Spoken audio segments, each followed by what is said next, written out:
Buenos días, hermanos. Sean bienvenidos a la Escuela Dominical, un estudio dirigido y elaborado con mucho cariño para la Iglesia Bautista, La Verdad que Permanece. Seguimos estudiando el libro del Apocalipsis y el día de hoy nos toca examinar el capítulo 14, del verso 14 al versículo 20. Repito, hoy vamos a examinar Apocalipsis 14, del verso 14 al versículo 20. Hagamos una oración y enseguida demos lectura. Señor, te damos las gracias, Padre, porque tú nos escogiste desde antes para ser santos y sin mancha. Gracias por enviar a Cristo, Señor, y por garantizarnos la vida eterna. Gracias porque moras en nosotros en la persona de tu Santo Espíritu. Y te rogamos, Padre eterno, que hoy nos ilumines y nos ayudes a entender la importancia del mensaje de tu palabra. Te rogamos todo esto confiando en tus misericordias, en Cristo Jesús. Amén. Apocalipsis 14, verso 14 al 20, dice así la palabra de Dios. Miré, y he aquí una nube blanca, y sobre la nube uno sentado semejante al Hijo del Hombre, que tenía en la cabeza una corona de oro, y en la mano una hoz aguda. Y del templo salió otro ángel clamando a gran voz al que estaba sentado sobre la nube: Mete tu hoz y ciega, porque la hora de cegar ha llegado, pues la mies de la tierra está madura. Y el que estaba sentado sobre la nube metió su hoz en la tierra, y la tierra fue cegada. Salió otro ángel del templo que está en el cielo, teniendo también una hoz aguda, y salió del altar otro ángel que tenía poder sobre el fuego, y llamó a gran voz al que tenía la hoz aguda, diciendo: Mete tu hoz aguda y vendimia los racimos de la tierra, porque sus uvas están maduras. Y el ángel arrojó su hoz en la tierra, y vendimió la viña de la tierra, y echó las uvas en el gran lagar de la ira de Dios. Y fue pisado el lagar fuera de la ciudad, y del lagar salió sangre hasta los frenos de los caballos, por 1,600 estadios. Hoy vamos a examinar este fragmento de la palabra que de alguna manera nos manifiesta lo que será el día del juicio. El día del juicio. Sin embargo, el día del juicio es un término que puede aparecer con otros términos. Por ejemplo, a ese gran día a veces se le llama el día del Señor, espantoso y terrible. También se le llama el día de la ira. También se le llama el día de la venganza. Pero el término más común que hemos utilizado a través de los siglos es llamarle el día del juicio. Precisamente, antes de iniciar con esto, para que ustedes puedan ver cómo se usan diferentes términos apuntando al mismo evento, busquen la segunda carta de Pedro, por favor.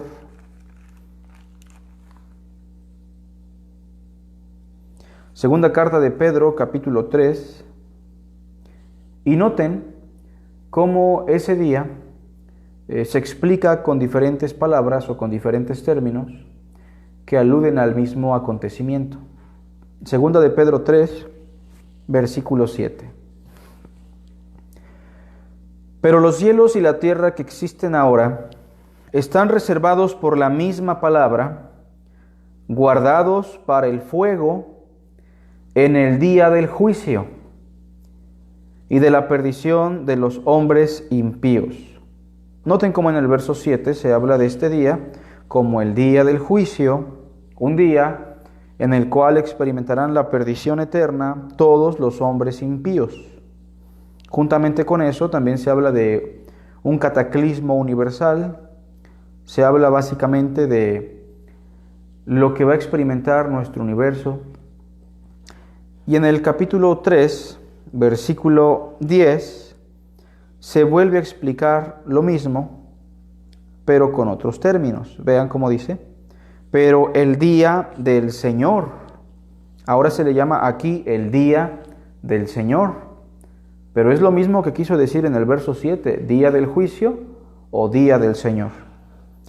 Pero el día del Señor vendrá como ladrón en la noche, en el cual los cielos pasarán con gran estruendo, y los elementos ardiendo serán deshechos, y la tierra y las obras que en ella hay serán quemadas. De alguna manera, entonces, el día del juicio es el día de la perdición de los hombres impíos, es el día en el cual nuestro universo está experimentando un caos que lo lleva a su plena destrucción. Pero en el capítulo 3, si ven con atención el versículo 12, Pedro dice: esperando y apresurándoos para la venida del día de Dios. Aquí se le llama el día de Dios, un día en el cual los cielos encendiéndose serán deshechos y los elementos siendo quemados se fundirán. Y entonces, bajo esa perspectiva, día del juicio, día del Señor, día de Dios, son términos sinónimos que apuntan al mismo acontecimiento. Si quisiéramos profundizar un poco sobre ese día, es claro que en ese día Cristo regresa por segunda vez a este mundo. En ese mismo día Cristo se lleva a todos aquellos que forman parte de su reino. Los que están vivos son arrebatados, los que están muertos son resucitados del polvo de la tierra. En ese mismo día se efectúa lo que se conoce como el juicio, Cristo dándole retribución a cada uno conforme a sus obras. Y en ese día también se lleva a cabo la plenitud de nuestra existencia por toda la eternidad, unos al cielo, otros al infierno. Sin embargo, Apocalipsis 14 nos habla de ese día, pero tratando de enfatizar el hecho de nuestra existencia eterna. ¿Cuál será la razón por la cual vamos al cielo y por la cual vamos al infierno? Evidentemente, por el Nuevo Testamento y por el Antiguo Testamento sabemos que es por nuestra fe en Cristo o nuestra incredulidad hacia Cristo lo que determina nuestra condición o nuestra existencia eterna. Y aquí se habla básicamente de eso, de cómo Dios, en un acto que abarca dos dimensiones, a unos los salva plenamente y a otros los condena de manera plena. Hay que recordar, hermanos, que nuestra salvación y nuestra condenación ya la experimentamos en el momento que escuchamos el mensaje del Evangelio. En el momento que usted escucha el mensaje del Evangelio por primera vez, está emitiendo un juicio. Si usted cree, tiene vida eterna. Y si no cree, ya ha sido condenado. De manera que el día del juicio es un día en donde simplemente nuestra salvación alcanza su plena realización y en donde la condenación de los hombres que no creyeron alcanza su plena consumación también. En ese sentido, el capítulo 14, versículo 14, inicia diciendo que Juan miró, y he aquí una nube blanca, y sobre la nube uno sentado, semejante al Hijo del Hombre, que tenía en la cabeza una corona de oro, y en la mano una hoz aguda. Sin duda alguna, este símbolo es el símbolo de nuestro Señor Jesucristo, al cual se le conoce como el Hijo del Hombre, no solamente en los Evangelios, sino desde el profeta Daniel, capítulo 7, versículo 13, en donde por primera vez el judaísmo, el pueblo de Dios, escucha la llegada del Mesías exaltado y glorificado, con el término el Hijo del Hombre. Precisamente en el Nuevo Testamento, sobre todo en los Evangelios, el término que más prefiere nuestro Señor Jesucristo para referirse a su persona es el término el Hijo del Hombre. Textos como Mateo capítulo 16, en donde dijo: ¿quiénes dicen los hombres que es el Hijo del Hombre? Obviamente en referencia a él. Textos como Lucas, en donde dijo: pero cuando el Hijo del Hombre venga, ¿hallará fe en la tierra? Otra vez refiriéndose a sí mismo. Textos como Mateo 25, 31, cuando el Hijo del Hombre venga en su gloria y todos sus santos ángeles con él. Noten cómo entonces para Cristo ese título era un título importante. En primera, porque enfatizaba el hecho de que Él era el cumplimiento de lo que dijo Daniel. Él era ese hombre que reinaría, que recibiría toda la potestad del anciano de días, de Dios el Padre. Y entonces Hijo de Hombre en un sentido tiene una implicación regia, una implicación en donde Cristo es manifestado como el Rey, aquel que recibe de Dios el Padre toda potestad. Entonces vean cómo Hijo del Hombre pues encaja muy bien con lo que dice el versículo 14, uno semejante al Hijo del Hombre, que tenía en la cabeza una corona de oro y en la mano una hoz aguda. Dos elementos que están implicando, por una parte, que Él es el Rey y por otra parte que Él es el juez. Aquí la hoz aguda es un elemento de la siembra y la cosecha, sobre todo en la cosecha de los judíos, que se usaba para cegar o para cosechar los frutos, el trigo, las uvas, todo aquello que cosechaban los judíos, ¿no? Sin embargo, también el término Hijo del Hombre es un término que contrasta con Hijo de Dios. Cristo, por una parte, es el Hijo del Hombre, pero por una parte es el Hijo de Dios. Y esto simplemente enfatiza la naturaleza de nuestro Señor Jesucristo. Cristo es una sola persona en la cual convergen dos naturalezas o dos sustancias. Dos sustancias que son la misma esencia del ser de Cristo, 100% hombre, 100% Dios. En este caso entonces, Cristo es llamado el Hijo de Dios porque se quiere enfatizar su naturaleza divina. Pero Cristo también muchas veces es llamado el Hijo del Hombre porque se está enfatizando su naturaleza humana. Igual a Dios, semejante a los hombres. En el verso 14 entonces, Cristo nos es manifestado como el Hijo del Hombre, obviamente recordándonos al profeta Daniel, capítulo 7, versículo 13. Pero la cabeza, que tiene una corona de oro y en la mano una hoz aguda, nos está indicando que Él en esta visión está presentado como el Rey y el Juez. Y el hecho de que venga en una nube está indicando que está viniendo, como lo dijeron los profetas, para juzgar a los vivos y a los muertos. Noten el verso 15, por favor, dice: y del templo salió otro ángel, otro, porque en el capítulo 14 se mencionan algunos ángeles. Versículo 15: y del templo salió otro ángel, clamando a gran voz al que estaba sentado sobre la nube, y le dijo: mete tu hoz y ciega, porque la hora de cegar ha llegado, pues la mies de la tierra está madura. Y el que estaba sentado sobre la nube metió su hoz en la tierra, y la tierra fue cegada. Bueno, versículo 15, versículo 16, nos está hablando de la primera dimensión del día del juicio. En un primer aspecto, en el día del juicio, Cristo mete su hoz simbólicamente, lo cual quiere decir, va a recoger de este mundo o de su reino a aquellos que ya están preparados para morar con Él en la casa del Padre.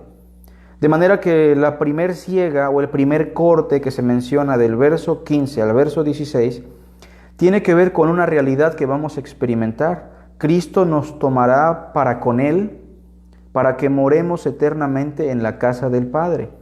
En ese sentido, Cristo está cegando, la hoz es el elemento de su juicio, que nos va a cortar y nos va a llevar para sí. Y en ese sentido, la mies de la tierra que está madura somos nosotros, los cristianos, los hijos de Dios, que hemos levantado nuestra cabeza y que hemos pasado por situaciones críticas en este mundo, pero que en ese punto, en el día del juicio, seremos levantados con Cristo y seremos cosechados para ser llevados al granero de Dios. Busquen conmigo, por favor, Mateo capítulo 24. Mateo capítulo 24.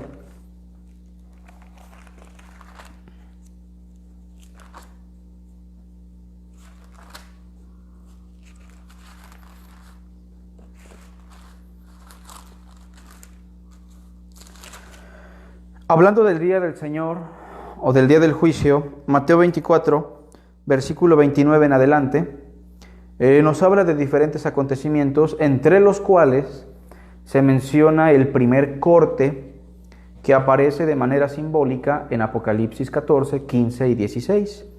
Lean conmigo, por favor, el verso 29 en adelante. Dice: E inmediatamente después de la tribulación de aquellos días, el sol se oscurecerá, y la luna no dará su resplandor, y las estrellas caerán del cielo, y las potencias de los cielos serán conmovidas. El día del Señor, en un primer aspecto, tiene que ver con el cataclismo de nuestro universo. Nuestro universo está básicamente destruyéndose, haciéndose pedazos, y es lo que menciona Pedro: los elementos ardiendo serán deshechos. En un primer aspecto, entonces, el día del Señor tiene que ver con eso, la destrucción de nuestro universo como nosotros lo conocemos. El universo está colapsando. Verso 30, y entonces, en medio de ese colapso, en medio de ese cataclismo, en medio de esa destrucción cósmica, aparecerá la señal del Hijo del Hombre en el cielo. Y entonces lamentarán todas las tribus de la tierra, y verán al Hijo del Hombre viniendo sobre las nubes del cielo con poder y gran gloria. Es lo mismo que dice Apocalipsis 14, es lo mismo que dice Daniel capítulo 7, versículo 13. Es la segunda venida de Cristo en un estado de exaltación, en un estado de gloria. Y entonces vamos al primer corte, verso 31. Y enviará sus ángeles con gran voz de trompeta, y juntarán a sus escogidos de los cuatro vientos, desde un extremo del cielo hasta el otro. Ahí está el primer corte. El primer corte en el día del juicio tiene que ver con los escogidos. Tiene que ver con vivos y muertos que creyeron en Cristo, pero que en ese día son levantados, ya sean vivos o ya sean muertos, van a resucitar, pero que serán llevados a la presencia de Cristo para estar así siempre con Él. Esta enseñanza se amplifica un poco más en la primera carta a Tesalonicenses. Si buscan conmigo la primera carta a Tesalonicenses, por favor, capítulo 4.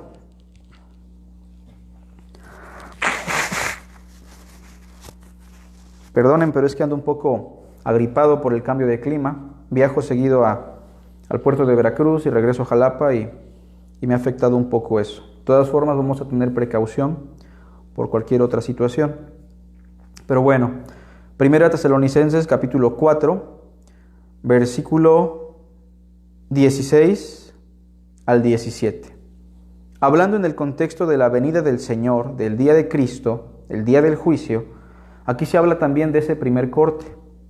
Ya cuando llegamos a nuestra madurez en ese día, obviamente metafóricamente por lo que dice Apocalipsis, porque el Señor mismo con voz de mando, con voz de arcángel y con trompeta de Dios, descenderá del cielo, y los muertos en Cristo resucitarán primero. Incluso se nos da el orden de cómo vamos a ser levantados. Nosotros que estemos vivos no seremos levantados primero en ese día, sino que de manera simultánea, primero los muertos resucitan, son levantados con Cristo, verso 17, y luego nosotros los que vivimos, los que hayamos quedado, seremos arrebatados juntamente con ellos en las nubes para recibir al Señor en el aire, y así estaremos siempre con el Señor.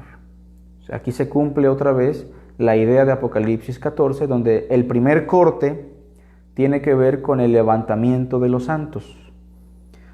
Segunda Tesalonicenses, capítulo 2, versículo 1, se menciona esto, pero con términos muy sencillos. 2:1, pero con respecto a la venida de nuestro Señor Jesucristo y nuestra reunión con Él, es lo que dijo en la primera carta, es lo que vimos Mateo 24, verso 29 al 31, es el primer corte de Apocalipsis. Cristo en el día del juicio levantará a los suyos para que se unan a Él. Regresando a Apocalipsis 14, mis hermanos, por favor, Apocalipsis 14, versículo 17 en adelante. Salió otro ángel del templo que está en el cielo, teniendo también una hoz aguda. Este es un ángel con una hoz aguda. Y salió del altar otro ángel que tenía poder sobre el fuego, y llamó a gran voz al que tenía la hoz aguda, diciendo: mete tu hoz aguda y vendimia los racimos de la tierra, porque sus uvas están maduras. Un segundo corte, pero vean lo que explica el verso 19. Y el ángel arrojó su hoz en la tierra y vendimió la viña de la tierra y echó las uvas en el gran lagar de la ira de Dios. El segundo corte, hermanos, entonces, evidentemente por lo que dice el versículo 19, tiene que ver más con aquellas personas que ya le han colmado la ira a Dios. Tiene que ver con aquellos individuos que rechazaron a Cristo, aquellas personas que en ese día estarán expectantes ante la aparición del Hijo de Dios, el Hijo del Hombre, pero que también serán removidos. Curiosamente, cuando ustedes van al Antiguo Testamento y hablamos del arrebatamiento en un sentido, en el Nuevo Testamento el arrebatamiento tiene que ver con los santos. Somos arrebatados o somos levantados los que hemos creído. Pero también hay un arrebatamiento para los incrédulos. Por ejemplo, el Salmo 1 dice que serán desarraigados. Otros salmos dicen que serán arrebatados, que serán levantados de la faz de la tierra. Y obviamente son figuras, son palabras figurativas que aluden al juicio que van a experimentar los impíos. El segundo corte, entonces, tiene que ver con aquellas personas que en el día del juicio van a ser cortadas de la faz de la tierra para experimentar la ira de Dios por toda la eternidad. Vean cómo dice en el verso 18: mete tu hoz aguda y vendimia los racimos de la tierra, porque sus uvas están maduras. Pero aquí no habla de santos, aquí habla de incrédulos, porque el verso 19 nos dice: y el ángel arrojó su hoz en la tierra y vendimió la viña de la tierra y echó las uvas en el lagar de la ira de Dios. El lagar era el lugar donde se pisaban las uvas para producir el jugo o el vino, pero habla de un lagar aquí que es mencionado como el lagar de la ira de Dios, lo que en Apocalipsis se menciona como el lago de fuego y azufre, o lo que en el Nuevo Testamento se menciona como el horno de fuego, lloro y crujir de dientes, las tinieblas de afuera, el Gehenna, el infierno. Y en ese sentido, hermanos, en el día del juicio hay dos dimensiones que se deben considerar. Por una parte, Cristo levantará a los suyos para morar eternamente con ellos, y por otra parte, Cristo enviará a sus ángeles para que los demás que no creyeron sean lanzados al lago de fuego que arde con azufre, que según Apocalipsis es la muerte segunda. Verso 20: y fue pisado el lagar fuera de la ciudad. Obviamente esto es un símbolo que indica que es una existencia separada de la ciudad amada, separada del pueblo santo. Y del lagar salió sangre hasta los frenos de los caballos por 1600 estadios. Un símbolo que nos indica cómo los hombres van a experimentar la ira de Dios por toda la eternidad. Mateo 25, por favor, busquen Mateo 25. Porque Cristo aquí explica estas dos dimensiones o estos dos cortes que acabamos de mencionar. Mateo 25, verso 31.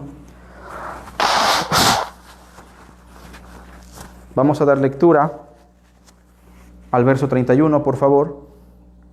Dice así: Cuando el Hijo del Hombre venga en su gloria y todos sus santos ángeles con él.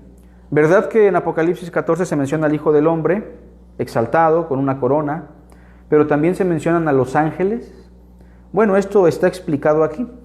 Por eso hemos dicho reiteradamente que no hay nada nuevo en Apocalipsis. Doctrinalmente y sustancialmente, lo que dice Apocalipsis fue algo que ya se dijo en boca de nuestro Señor Jesucristo.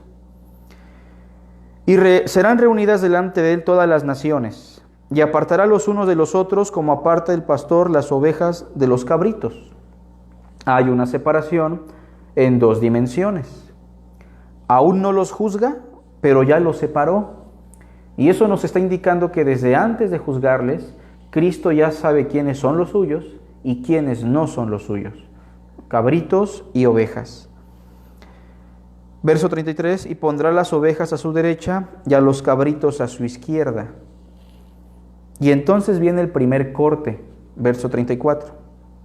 Entonces el rey dirá a los de su derecha, a las ovejas, al primer corte: vengan, benditos de mi Padre, heredad del reino preparado para vosotros desde la fundación del mundo. El primer corte entonces tiene que ver con el levantamiento de los santos. El primer corte tiene que ver con la reunión de los santos con Cristo. Vean cómo dice: venid, y les dice: benditos de mi Padre. Son personas que están experimentando la bendición, pero que en ese día la van a experimentar en plenitud. Hereden el reino preparado para vosotros desde la fundación del mundo. Y también hablamos de un lugar. La vida eterna es una relación que inició con Cristo en este mundo cuando creímos, pero que llega a su plenitud en ese día. Y sí, es un estado de existencia. El cielo es un estado de existencia. Pero también vamos a tener que afirmar que el cielo es un lugar que no está limitado por el espacio, la materia, el tiempo. Es un lugar donde Dios ha plasmado su ambiente, su ser, su amor. Y entonces el primer corte tiene que ver con la plenitud de la salvación. Sin embargo, la salvación no se juzgó en ese día. La salvación se juzgó cuando ellos creyeron en Cristo. Vean el versículo 41, por favor.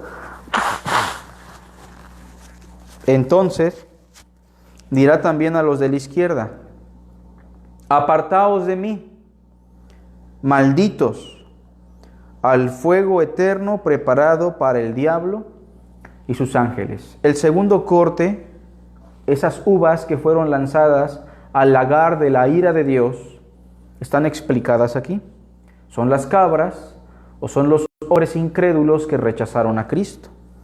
Y que según el versículo 41, se les dice: apartaos de mí. La ira de Dios. Mis hermanos, ¿en qué consiste la ira de Dios? Hoy en día estamos acostumbrados a escuchar a predicadores de buena doctrina hablando de la ira de Dios como si Dios fuera un Dios enojado que está sentado en su trono allá en los cielos, buscando la hora de que un impío resbale para descargar sobre él toda su cólera. Estamos acostumbrados a tener la imagen de una dicotomía en Dios, un Dios que a veces es amor y un Dios que a veces es fuego consumidor. La ira de Dios es una cuestión que se ha debatido tanto entre el cristianismo que en algunas épocas incluso algunos teólogos llegaron a hablar de el aspecto perverso o maligno de Dios. Obviamente esto es una herejía y una aberración, pero me temo que muchos cristianos interpretan la ira de Dios como un asunto que tiene que ver con un Dios airado, lleno de cólera, un Dios maligno, oscuro, la teología de la oscuridad, como se le llamó.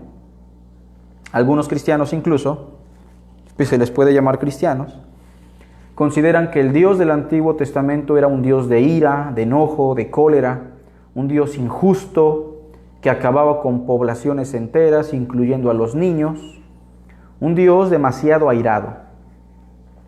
Pero afirman que en el Nuevo Testamento Dios es un Dios de amor, un Dios que está perdonando a las rameras, a los publicanos, a los pecadores, que está evitando incluso que una ramera sea apedreada por su adulterio. Y entonces, hermanos, en el cristianismo hay un concepto equivocado de lo que es la ira de Dios. La ira de Dios es una realidad, pero primero debemos mencionar que la ira de Dios es una figura de dicción. Es un hebraísmo que se conoce como antropopatismo. Los antropopatismos son pasiones humanas que se le atribuyen figuradamente a Dios para describir perfecciones de su ser. En ese sentido, no podemos pensar que Dios está tan limitado como para experimentar las mismas emociones que nosotros experimentamos, o que Dios es tan cambiante para moldearse y mutar de acuerdo a lo que Él siente. Por eso, en primera instancia, la ira de Dios tiene que ser entendida como una figura, como un hebraísmo. ¿Por qué? Porque vamos a encontrar también otros hebraísmos como que Dios se arrepintió. Pero cuando vamos a Números 21 se nos dice que Dios no es hombre para que mienta, ni hijo de hombre para que se arrepienta. ¿Pero qué acaso no dice que se arrepintió de crear al hombre en Génesis 6? ¿Qué acaso no se nos dice que se arrepintió de hacerle mal a los ninivitas en el libro de Jonás? Bueno, en primer lugar recordemos que estamos ante antropopatismos, una figura de dicción que implica pasiones humanas atribuidas al ser de Dios para describir sus perfecciones. Pero debemos ir a ciertas bases. Dios es inmutable. Dios no puede cambiar, porque Dios es Dios. Y lo que lo hace Dios es el hecho de que Él es inmutable, esa es su esencia. Y entonces, hermanos, Dios nunca se arrepintió.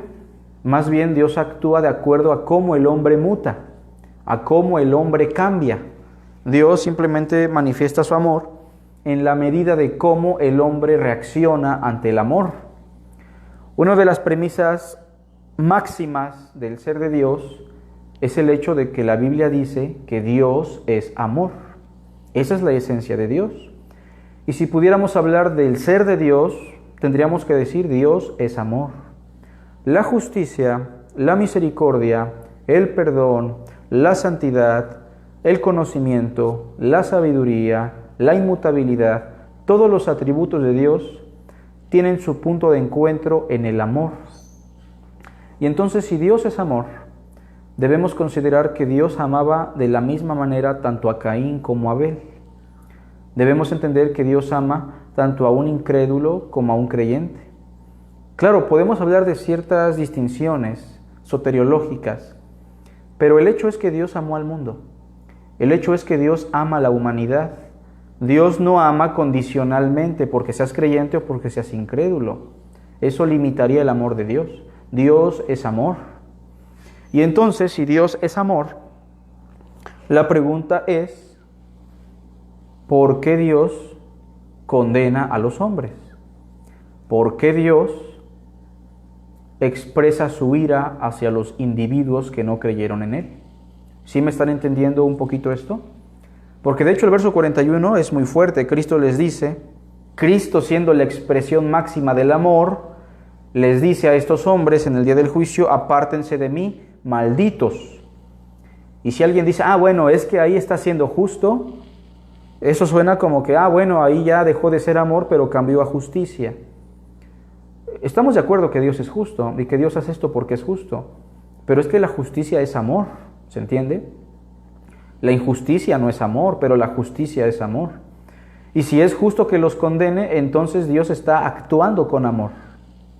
Por otra parte, debemos también entender que lo único que Dios hace en el día del juicio con los impíos malditos, como les llama aquí, es solamente respetar la decisión que ellos tomaron al rechazar el único medio de salvación, que es Jesucristo.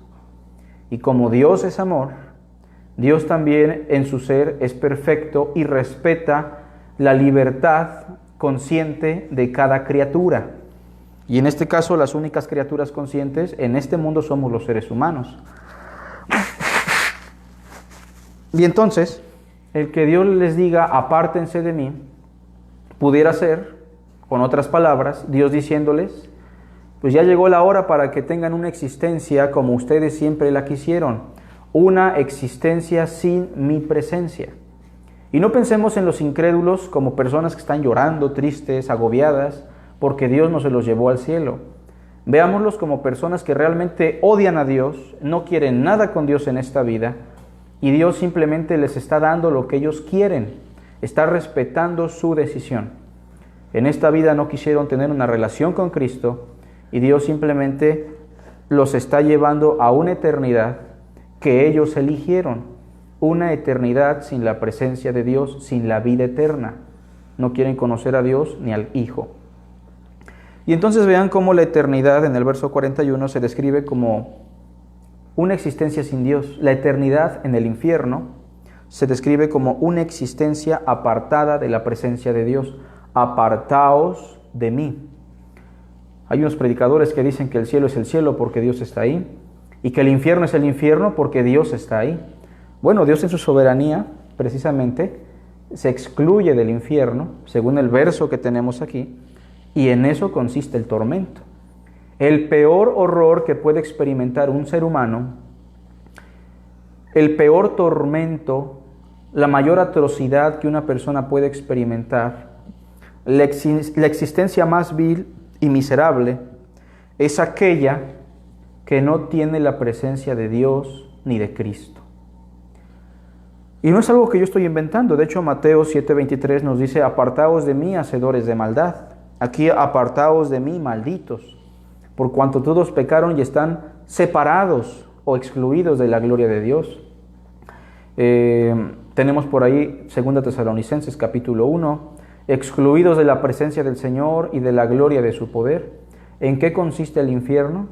Y si usted llega a morir hoy o llega a ese día sin Cristo, le tengo que advertir que el infierno, más allá de ser un lugar de llamas, de gusanos que carcomen su piel, es un lugar donde su existencia es miserable porque no hay ni una pizca del amor o de la presencia de Dios.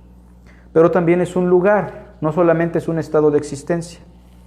Verso 41, apartaos de mí, malditos, al fuego eterno, preparado para el diablo y sus ángeles. Y entonces la ira de Dios o el infierno se describen como una existencia, una condición sin Dios. Y por eso, para hablar de esa soledad, se habla de las prisiones de oscuridad, las tinieblas de afuera. Para hablar de esa miseria, se habla de los gusanos que nos van a comer día y noche. Para hablar del tormento, para hablar de ese horror de una existencia sin Dios, se habla de las llamas de fuego, etc. Y entonces hoy es momento de reflexionar, mis hermanos, ¿qué tanto valoramos la salvación que Cristo nos da? Porque si usted es cristiano genuinamente, ha creído en Cristo, usted no tiene por qué tener temor. Levante su cabeza cuando vea todas estas cosas. Si usted ve que el sol se oscurece, el universo empieza a colapsar, en ese día usted levante su cabeza porque la redención, su redención completa ha llegado. En eso se ha perfeccionado el amor en nosotros, para que no tengamos temor en el día del juicio. Pero si usted no es de Cristo, escóndase debajo de las peñas, como lo dice todo el Nuevo Testamento, y diga, escondednos de la presencia de aquel, del Cordero, porque el día de su ira ha llegado, ¿y quién podrá sostenerse en pie? Si usted no es hijo de Dios, ya está bajo la ira de Dios, y por eso sufre, por eso su existencia es miserable, por eso se siente vacío, por eso se siente insatisfecho, por eso se atormenta existencialmente, aunque tiene todas las otras cosas. Pero llegará el día en que su existencia eterna será tan vil y miserable que usted hubiera preferido no existir. O como Cristo dijo de Judas, le hubiera sido mejor no haber nacido. Bueno, mis hermanos, hoy hemos reflexionado sobre este pasaje. Les pido una disculpa por por mi resfriado, pero espero que esto les haya sido de mucha bendición. Nos vemos en 2-3 minutitos para el culto público. Que Dios les bendiga.